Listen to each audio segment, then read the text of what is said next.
बिस्मिल्लाहिर्रहमानिर्रहीम। मुअज़्ज़ज़ सामीन, आप देख रहे हैं हमारा यूट्यूब चैनल सच्ची बातें। मुअज़्ज़ज़ सामीन, इस यूट्यूब चैनल पर इंशाअल्लाह अज़ीज़ आपको बहुत अच्छी और मालूमाती वीडियो देखने को मिलेंगी। आज हम अपने पहले वाक़े का आगाज़ कर रहे हैं। हमारा ये जो पहला वाक़या है ये बिल्कुल सच्चाई पर मुश्तमिल है और ये हम आपको सुनाने के लिए जा रहे हैं हकीम मोहम्मद लतीफ़ की किताब से। तो हकीम मोहम्मद लतीफ़ एक ऐसी शख्सियत है कि जिन्होंने बहुत सी इस्लाही किताबें लिखी हैं। तो ये जो सच्चा वाक़या है ये एक ऐसी शख्सियत का है कि जिनका तबलीगी जमात से बिल्कुल ताल्लुक़ न था, बल्कि वो लोगों को भी तबलीगी जमात से ताल्लुक़ रखने से मना करते थे। तो आइए वाक़या की तरफ चलते हैं। वाक़या एक इमाम साहिब का।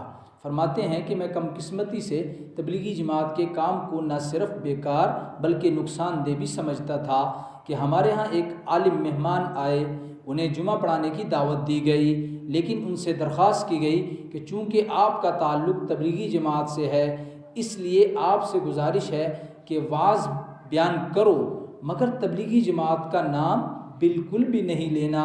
चुनाचा उन्होंने वाज़ फरमाया जिसमें एक बात ये कही कि हमें चाहिए कि हम कसरत से अल्लाह पाक से हिदायत मांगते रहें। चुनाचा इहदिनस सिरातल मुस्तकीम को कम अज़ कम 100 मरतबा रोज़ाना पढ़ा जाए।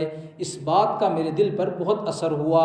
मैंने कसरत से इस आयत शरीफा को पढ़ना शुरू कर दिया। इसके बाद मैंने एक अजीब ख्वाब देखा। ये रमज़ानुल मुबारक का महीना था। मैंने तहज्जुद की नमाज की 12 रकअतों में सूरह यूसुफ़ की तिलावत की, क्योंकि सूरह यूसुफ़ के 12 ही रुकू हैं। हर रकअत में एक रुकू पढ़ता रहा। इसके बाद मैं लेट गया और मेरी आँख लग गई। उसके साथ ही एक सुहाना ख्वाब देखना शुरू कर दिया। मैं क्या देखता हूँ कि कुछ ऐसे लोगों की लंबी कतारें लगी हुई हैं जो सब के सब बिल्कुल बाशरा और शरी लिबास में मलबूस हैं। हर एक के हाथ में एक कार्ड था। मैंने उनमें से एक से पूछा, आप कौन लोग हैं और कहाँ जा रहे हैं? उन्होंने फरमाया कि हमें अल्लाह के प्यारे नबी सल्लल्लाहु अलैहि वसल्लम ने अपनी ज़ियारत के लिए बुलाया है। मैंने उनसे कहा कि मुझे भी कतार में खड़ा हो जाने दो। उस पर वो बोले कि आपके पास तो कार्ड नहीं है, पहले कार्ड तो ले लो। मैंने पूछा कि कार्ड कहाँ से मिलते हैं? उन्होंने बताया कि फ़लाँ गाँव की जामे मस्जिद से ये कार्ड मिल रहे हैं। चुनांचे मैं इस जामे मस्जिद की तरफ चल दिया। अल्हम्दुलिल्लाह मुझे भी वहाँ से कार्ड मिल गया और मैं भी कतार में खड़ा हो गया। अल्हम्दुलिल्लाह सुम्मा अल्हम्दुलिल्लाह मुझे अल्लाह ताला के प्यारे रसूल सल्लल्लाहु अलैहि वसल्लम की ज़ियारत नसीब हो गई। फिर मेरी आँख खुल गई, रोज़ा रखा, नमाज फ़जर पढ़ाई और नहायत शौक़ के साथ उस गांव की तरफ चल दिया जहाँ की जामे मस्जिद से मुझे कार्ड मिला था। जब मैं वहाँ पहुँचा तो मेरी हैरत की इंतहा न रही, क्योंकि वो सारे लोग वहाँ मौजूद थे जिनको मैंने कतार में लगे हुए देखा था। मैंने उनसे पूछा कि आप कौन लोग हो? जिस पर उन्होंने बताया कि हम रायवंड की तबलीगी जमात वाले हैं और हमारी साल के लिए पैदल जमातें चल रही हैं। इस मस्जिद में हमारा 3 जमातों का जोड़ है। हम मुख्तलिफ़ इलाकों में काम करते करते कुछ दिनों के बाद एक जगह इकट्ठे हो जाते हैं जिसको हम जोड़ कहते हैं। आज हमारा इस मस्जिद में जोड़ है। मैं बड़ी हैरत और मोहब्बत के साथ उनको देख रहा था कि इतने में एक आदमी ने कटे हुए सेब के टुकड़े एक प्लेट में रख कर मेरे सामने पेश फरमाए और बड़ी उल्फत से फरमाया कि हज़रत खाइए। और साथ ही दूसरे आदमी ने मेरे साथ बात करना शुरू कर दी। उनकी बातें मेरे दिल में उतरती जा रही थी। आखिर मैंने उनके सामने अपनी इमामत का तारुफ करवाकर उनसे अपना ख्वाब बयान करना शुरू किया। अभी थोड़ा ही किया था कि वो फरमाने लगे कि ये ख्वाब तो सारी जमातों को सुनाना चाहिए, यानी जो जमातें जोड़ के लिए यहाँ पर आई हुई हैं। चुनाचा उन्होंने मुझे मिंबर पर बिठा दिया और मैंने सब के सामने अपना ख्वाब बयान करना शुरू कर दिया।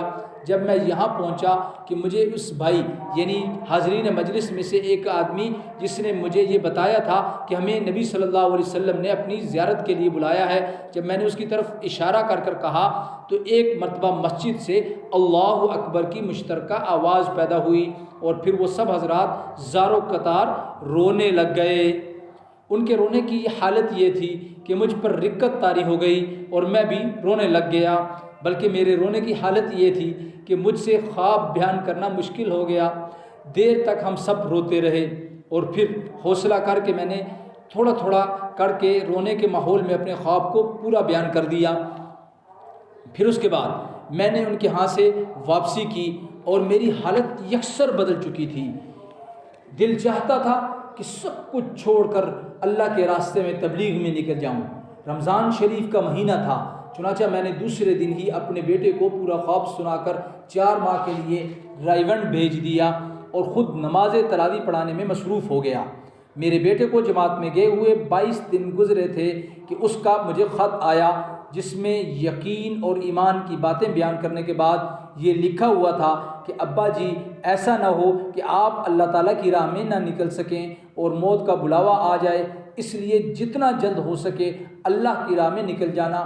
خط پڑھ کر میری بے قراری میں اضافہ ہو گیا اور میرے لیے عید کی نماز پڑھانا بھی مشکل نظر آتا تھا، تاہم میں نے رمضان کے دن بے قراری میں گزارے اور پھر عید کی نماز پڑھائی اور عیدگاہ سے گھر جانے کی بجائے سیدھا رائیونڈ پہنچ گیا، کیونکہ میں اپنے گھر والوں کے ساتھ اسی طرح پروگرام بنا کر نماز پڑھانے کے لیے آیا تھا۔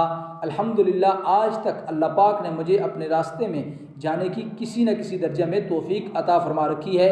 میرے 2 بیٹے 4 مہینے لگا کر عالم دین بن چکے ہیں اور باقی اولاد بھی دین کا علم پڑھ رہی ہے۔ تو معزز سامعین، یہ تھا ایک سچا واقعہ جو آج ہم نے آپ کے سامنے بیان کیا۔ تو امید کرتا ہوں کہ آپ کو یہ واقعہ پسند آیا ہوگا، اور اللہ رب العزت سے ہم دعا گو ہیں کہ اللہ پاک اس واقعے کو اور ہماری اس ویڈیو کو ہمارے لیے مشعل راہ بنا کر ہمارے لیے اصلاح کا ذریعہ بنا دے۔ آپ حضرات سے صرف یہی گزارش ہے کہ اگر آپ کو یہ واقعہ اچھا لگا ہو تو اس کے بارے میں اپنی رائے ضرور دیجیے گا کمنٹ باکس میں، اور صدقہ جاریہ کی نیت سے اس واقعے کو آگے شیئر کر دیجیے گا۔